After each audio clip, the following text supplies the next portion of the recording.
trời xanh, em mong anh không quên mất em. Quên làm sao lời ca long lanh trong đôi mắt xanh.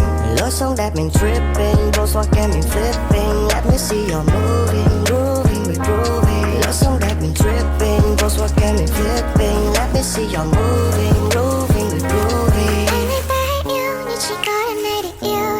Cho em say mất môi, anh lại có nhạc hay để chill. Sâu trong tâm trí em chỉ là nơi anh thường tìm đến. Dừng lại một trong giấc mơ.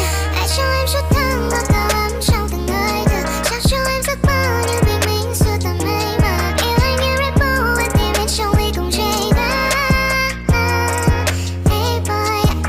Qua nửa đêm trời xanh, em mong anh không quên mất em. Quên làm sao lời ca long lanh trong đôi mắt xanh. Lối sống đẹp mình trip.